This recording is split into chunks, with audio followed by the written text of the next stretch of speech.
everybody, let's get started, okay? Very excited to be testing leather out on this Janome MC9900. So let's start with the foot. Going to use a Teflon foot, or what they call a glide foot, non-stick foot, ultra glide foot. This is the 9mm width one for this Janome. It's a dedicated machine made for this particular model. Okay, I have no problems with this foot. It glides really nice, not an issue at all. If you do not have a glide foot, you can use a walking foot. And some people have even taken their standard metal foot and put Scotch tape underneath it, the kind of frosted Scotch tape. It has a little slick to it. It can glide over. But if you can invest in a walking foot, a non-stick foot, and this machine, I have not seen the non-stick foot with a roller. My Baby Lock has a roller non-stick foot. So it's not only a Teflon, but it also has a roller on it too. But I haven't seen that yet. Janome's slowly growing and expanding their range of 9mm wide feet. Your 7mm wide feet are available everywhere, and you can get such a variety of them in generic versions. And what I'm going to test later on is not in this video, in another video, I'm going to test to see whether we can use the 7mm feet and ankle from my other Janomes on this Janome. We're going to check that one out later. I did it on my Skyline and it worked. It should work on this one because this basically is almost the same setup as the Skyline. All right, needles. Leather needles. Okay. Now, for all you newbies out there, there is a type of needle and there's a size needle. And what you have to understand when you're on these Facebook sewing groups and you say, I'm using a 7511 needle, and somebody says, well, what type of needle it is? I don't know. Or they'll say, oh, I'm using the Janome blue tip. Okay, what is the blue tip? I don't know. Okay, well, go to the website, go to Janome website, and see what their blue tip needle is, see what their gold tip needle is, see what their green tip needle is, purple needle tip.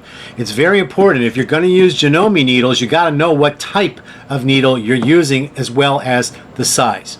Now, I like to use Schmetz and Class A because they're the easiest to read.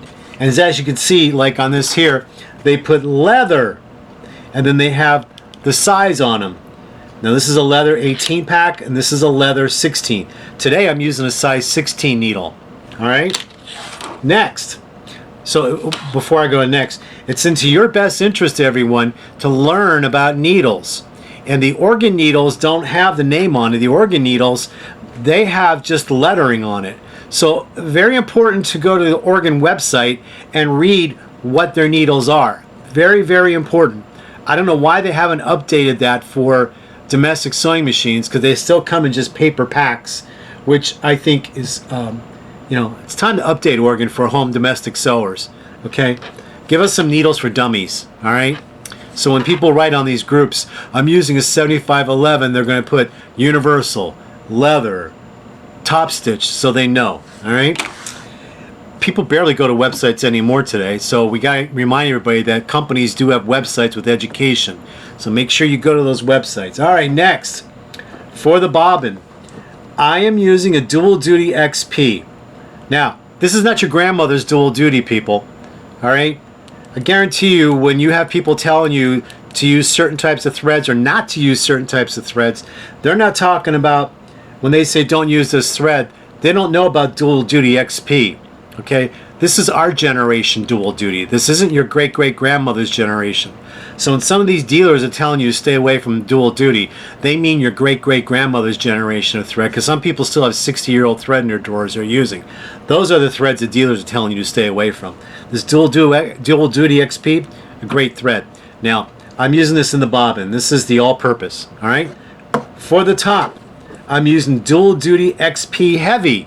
Again, this is not your grandmother's dual duty thread, okay?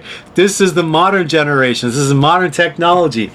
I have used these threads for so many years, and I've demonstrated so many times on my Janome, my Baby Lock, my brother, even the Singer. You know, when people said you couldn't sew vinyl on a Singer, you know, I was sewing vinyl with this thread and it's coming out absolutely beautiful. No skip stitches at all. So every time I get a new model machine, new brand and model, I always test metallic threads and I always test leather sewing. So this video is on leather sewing, and coming up in another video will be the metallic thread testing, okay? All right, so that's what we need. Let's cover this one more time. We need a Teflon foot, also known as an Ultra Glide or non-stick foot. Leather needles, I'm using a size 16. You may need a 16 or 18. That's dependent upon the density of your leather. Remember, the size needle depends upon the density. Now, if you're sewing and you're getting skipped stitches, that means you need to go to a higher size needle. Okay, remember that. No matter what you're sewing, whether it's cotton, vinyl, polyester, whatever you're sewing, if you're using the correct type needle for the material that you're sewing and you're getting skipped stitches, then you need to go up a size to a larger needle. That's going to help you guys. Keep notes of this, okay? This stuff is important. This is free information. You don't have to pay for this. A lot of people paid a lot of money to learn this stuff. You just have to pay attention and watch and listen. And then again, dual duty XP for the bobbin, all purpose. Dual duty XP heavy for the top. All right? All right, let's get to it. All right, before we begin to sew leather, it is important that you skive the leather. You have to have a skiving machine, and these come in they all basically look the same, but they're sold in different brands. What it does is it thins out the edge of your leather and the seam allowance so you can sew. So then when you open up your seam allowances, you don't have a thick, bulky seam allowance. It'll lay nice and flat for you. So this is considered an industrial equipment, and it comes with a table and a motor. And let me show you how this works. So this is called a bell knife, and it's very, very sharp. And what you're going to do is you're going to set your seam allowance here, and then you run the leather. There's other adjustments on this, which you'll learn if you ever get one. And then you run your leather through. First of all, let me show you the other side of the leather. Okay, this is what the leather looks like. This was skived on this side. You can see how thin it is compared to the other side. Now this side hasn't been skived yet. So this is the side I'm going to skive next. So here, watch. You press on the foot pedal, and this roller carries it through. And then you look underneath, and you can see it thinned it out. So now when you fold it over, you have a nice crease. It won't be really bulky. Now here's one that hasn't been skived yet, and when you fold it, you can see how bulky it is. And here's one that's been skived, and when you fold it, you can see how much thinner it is. So very important that if you're going to decide you want to work with leather, you have to have a skiver. Whether you have an industrial sewing machine or you have the domestic machine, which I'm showing you today. All right, now the next thing we want to talk about is the pressure of the presser foot. Some midline machines have an automatic fabric sensor that when the foot comes down, it detects the thickness of the fabric, and a computer brain automatically adjusts for the thickness. All right, I have a couple of those machines that have this. Janome now has that on their higher end machines. So a lot of the midline machines coming out now and all the brands are incorporating that feature. So you want to look when you're buying a machine to check that out. This does not have that. This does have, though, an adjustable dial on top, which I'll show you up here. This is your adjustable dial, okay? And normally it would be set at 5 for sewing. If for any reason when you're sewing leather and it's not moving as easily, you'll want to turn the pressure dial down. Okay, and also remember when you're embroidering on this machine to turn this to number 3 when you're doing your embroidery, and then back to 5 for regular sewing. They don't have a sensor on this yet to tell you whether you turn it or not. It's got sensors for everything else, but you just have to get in the habit of remembering that, and you'll know when you see your foot and how it's reacting. Okay.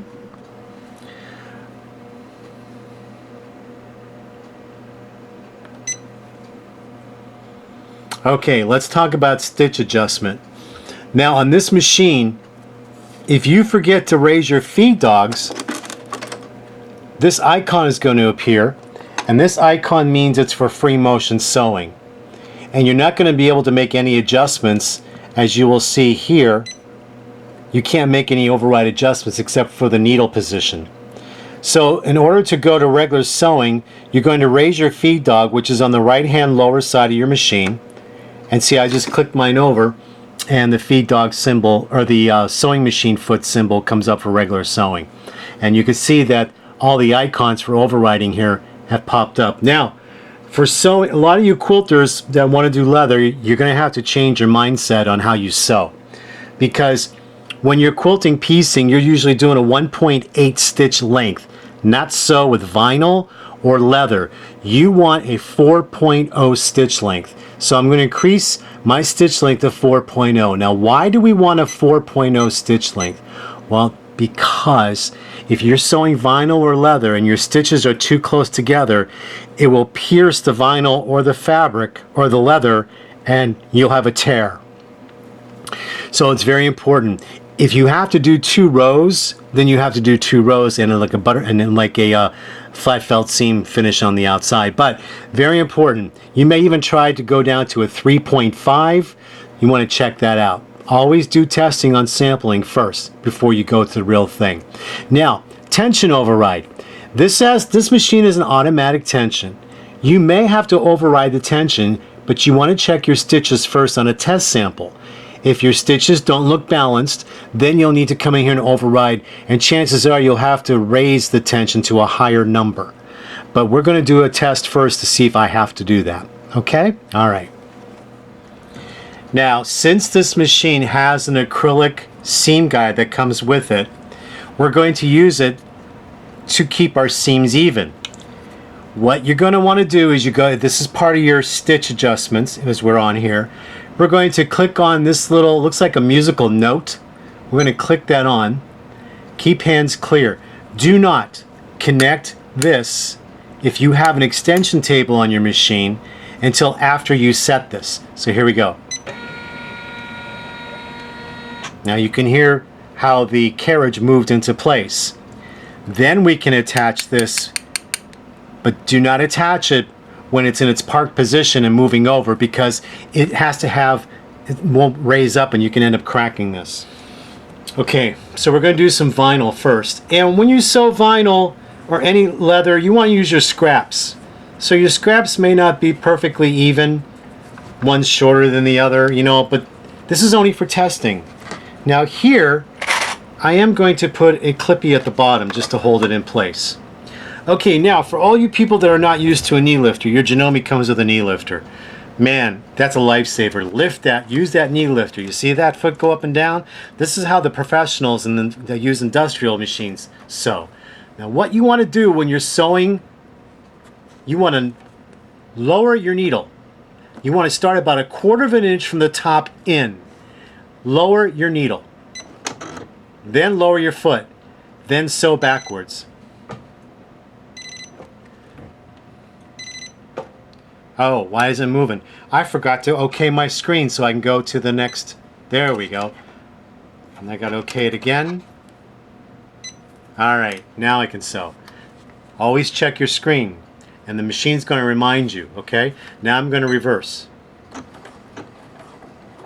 There we go. Now, then we're going to come forward. Now, why do we start with the needle down and then reverse? I'll tell you why. If you were to start sewing like this right away and then go back, if you were to come forward and right away go back, what's happening is when you start sewing, you've already shifted the fabric.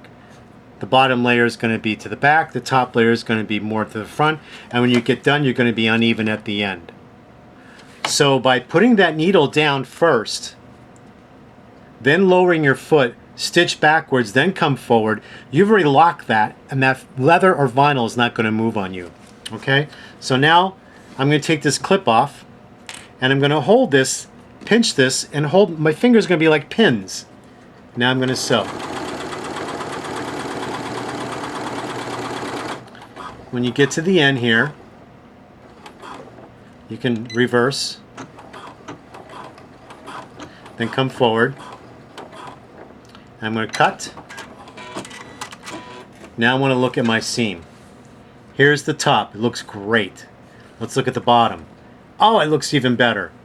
that automatic tension for the vinyl is perfect. I didn't have to do anything to adjust this. Nothing at all. Now let's do a faux flat felt seam on this vinyl. Now I want to get this out of the way. So rather than have to readjust my seam guide side, I'm just going to take the seam guide off. Very easy. Now I'm going to fold this over. I'm going to, let's do it on this side so you can see. I'm going to make sure that I've finger press this over. Vinyl doesn't really press. You can use a steam cloth, you can use a cloth and some steam and then put a piece of wood over, which they call a clapper, with pressure to help mold it. But you can do this. You just don't want to pull it really hard where you're going to see your stitch line. You just want to pull it enough. Now this is where we're going to take advantage of our adjustments again here. All right, let me show you the adjustments here. I'm going to go back to the adjustments. I'm going to move the needle position all the way over to the right. Don't worry, I'll show you how to know when it's centered again. All right, so now let's go back to my sewing here. All right, so my needle, I moved all the way over to the right. This is going to ride on the edge. My seam here is going to ride on the edge of my foot. All right, so now let's lower the needle. Okay, let's go backwards and then let's come forward. All right, now this foot does not have a black button foot. The black button like your standard foot, where if you're going over an edge it'll help, so sometimes you have to give it a little push or a little tug. Not too hard though, because you don't want to break a needle. All right, now here we go. Now we're sewing through 1, 2, 3 layers now. We're going to see if the auto tension's going to be good here.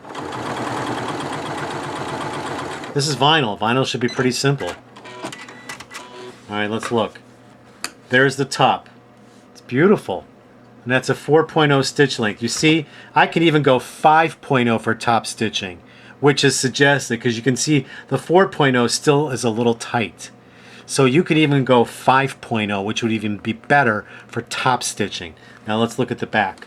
Ah, perfect stitching. Perfect stitching. Look at that.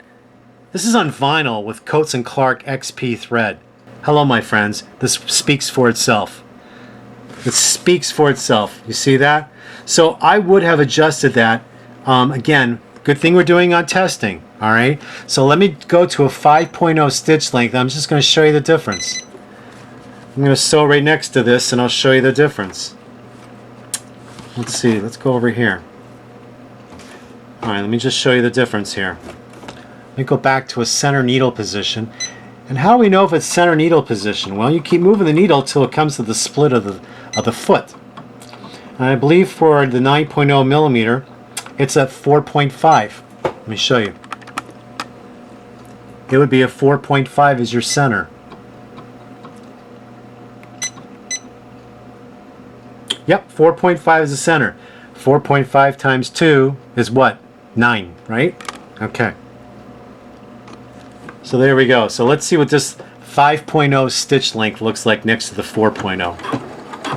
And if you have problems sewing where you saw I went fast because my foot would hit the foot pedal too fast, you can adjust your speed dial up here. You can turn down the speed dial. Now, a lot of people are talking about being able to sew without your foot pedal. And, you know, if you have use of both legs, it is best to use a foot pedal and use your knee lifter. But if you do not have use of your legs and you are handicapped, the start-stop button without your foot pedal is a blessing for you. And you will master it. But if you do have use of your legs, I always encourage everyone to use your foot pedal and your knee lifter. Okay?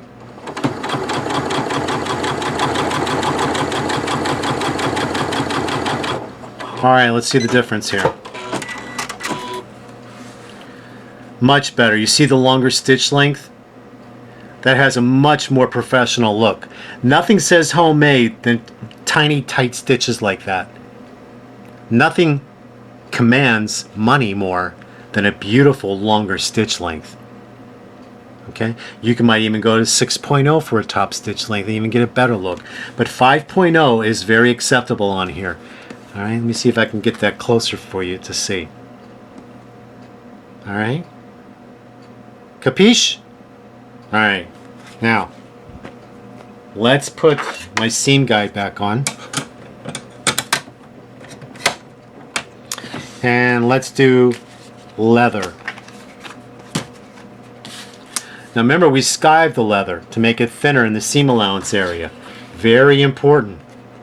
So if you think you're going to venture into leather, you got to do it right, friends. You got to do it right so you don't break the machine and so you can have better success. So far, that 16 leather needle worked really great on the vinyl. Let's see how well it works on the leather. So what do we do first? You know what? Let me do something here. Let me just cut this both pieces at the end here so I have more of an even end. Because this is just my scraps I'm working on. Alright, there we go. Alright, so now we come in about 1/4 of an inch from the top. Lower the needle. Make sure your foot is up, okay? Foot is up. Your foot is up, lower the needle, okay? I'm going to turn this speed down so I don't accidentally press on his foot pedal too far. And then go reverse. There we go. And then come forward.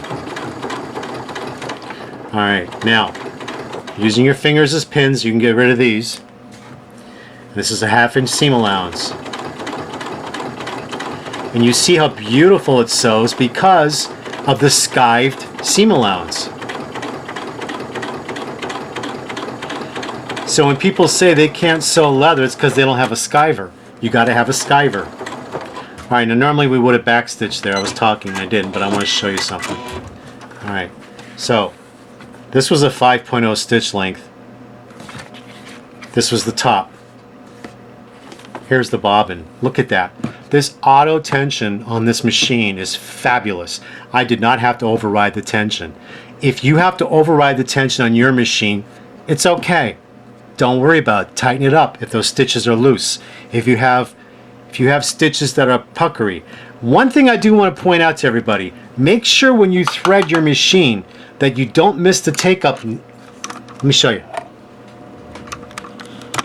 Make sure you never miss this take-up. Here's your tension disc. Always thread your machine with your presser foot up. No matter what machine you're using, make sure that presser foot is up. Thread the machine and make sure you get this thread clicked in this take-up lever. A lot of you gals on these sewing groups that are new to sewing, when you sew, you're getting a whole bunch of wad of thread on the bobbin area. We call that bird's nesting, and that's because your thread wasn't in the take-up lever, and then you hear when you sew, and you get all that thread on the bottom. That's because you didn't get it clicked into the take-up lever. That's a common newbie error. You see that all the time with the newbies. So don't worry about it. It happens. Alright, so now I'm going to take my guide off and see when I open this up, if I use matching color thread, you wouldn't see the thread marks. And being that this is a 4.0 or a 5.0, you can do the seam allowance probably at a 4.0, which would make sure you really wouldn't see the seam allowance. Okay? So just do some testing and be careful. Alright, so now let's do the butterfly seam. But look here. Look how beautiful that lays down. You see how beautiful it lays down? That's because of the skiving. That's because of the skiving. So let me just sew this for you. Move my needle all the way over to the right.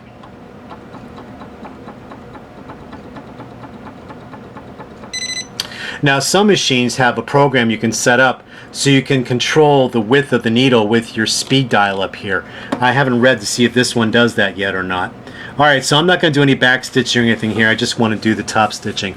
Now we did 5.0 top stitching last time. Let's try a 6.0 top stitch. Oh, it won't go. The longest stitch length this machine will go is 5.0. Other brands, I'm not sure if they go higher than that. I know industrial machines, like a lot of industrial machines, will go up to a 9.0. Not all of them, most of them. Alright, so let's see what this looks like.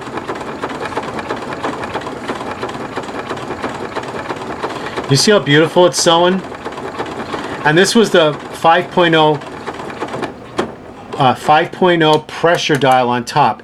If your leather is thicker or anything, you need to go loosen up, then drop it down to a 4 and see what happens.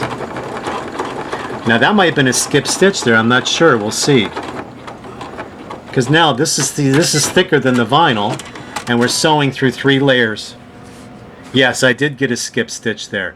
So I may have to increase my stitch length and tighten the tension. I'm sorry, I may have to increase my needle size to an 18 and increase the tension. Because I did get a skip stitch there, which means the needle size may be too small for this leather, whereas for this vinyl, it was perfect. Okay? But you can see how beautiful that stitch length is. And other than that one spot there, look how beautiful this stitch, except for that one spot there. Let's try stitching this again. Let me try this one more time. And bring the needle back into the center needle position.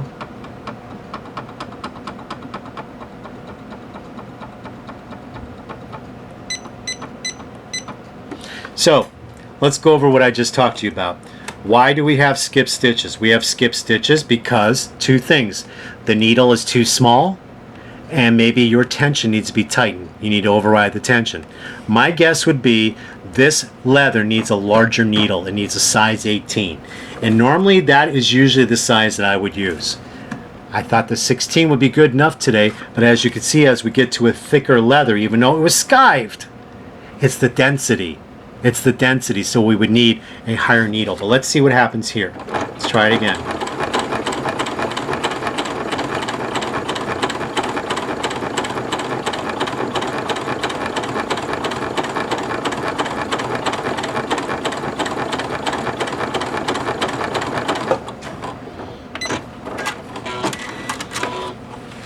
Okay, no skip stitches on that one.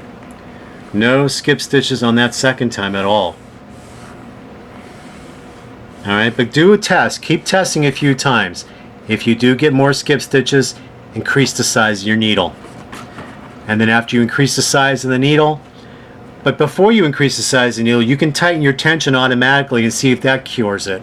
If that doesn't cure it, then change the needle. So all these tips I'm giving you will help you when you're sewing with your leather. Let's do one more leather test. Let's do this yellow one. I'm going to keep the seam allowance guide off. I'm just going to do it on the side of the foot here. Just leave it like that. So what's the first thing we do? Lower the needle, lower the foot, sew backwards. Okay, now this, I want to lower the stitch length to 4.0 because this is a seam. So seam should at least be 4.0 if not 3.5. Alright, so let's see what this is going to do. This leather sounds like it's a little more dense, but we'll find out. My leather wasn't even on the edges there, so.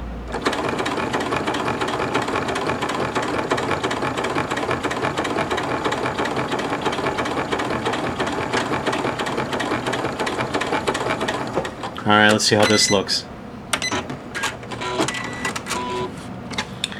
Top thread looks great. Bottom thread looks even better. Now let's do the butterfly seam. Let's see how this one turns out. I'm just going to keep the needle in the center needle position. I'm going to ride the seam on the left side this time. Okay, here we go.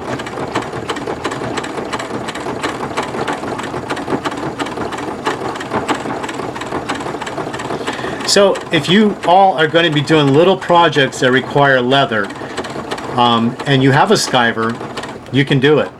You can do it. There's the top. Here's the bobbin. Perfect. Perfect. Perfect. Again, you can see it better on this purple. It's beautiful. And once again, Coats & Clark XP Heavy for the top. And then for the bobbin, I'm using Coats & Clark. Here it is, Coats & Clark All-Purpose XP for the bobbin. Hope this little demonstration showed you the capability of this machine. when you know the right setup and you have the right tools, you can make anything happen. And the skiver is so important. You see how that thinned it out there before it was the skived it right there. Now, there are some people that do everything by hand, and you could buy a special knife that can skive the edge. You just have to do it by hand. I wouldn't suggest making a big bag because you've got a lot of hand skiving to do. It may take you a couple weeks. But if you are going to do some and you want to venture in it, invest in a skiver first before you buy an industrial machine, because you do need to skive the edges. See, look here. I'm going to fold this right here, and you can see how hard that is to fold it. You see how thick that is? But if I fold here where it was skived, look how nice and thin and flat that is. Now you know a little bit more, right? Hope this helped you all. All right, make sure you like and subscribe and hit the notification bell, so when I have more videos coming up, you'll get notified and you'll be able to learn more. I'm teaching you what took me years to learn. And I do this because I love you all, and I love this. This is a passion. I love sewing. And you know what? If you're watching in the United States, I'm sharing this knowledge with you because it's so important that we bring back production into the United States. Bring back factories to the United States, and we need people who are trained to be able to sew in this country. All right? Take care, everybody. I'll talk to you soon. Okay? Bye-bye.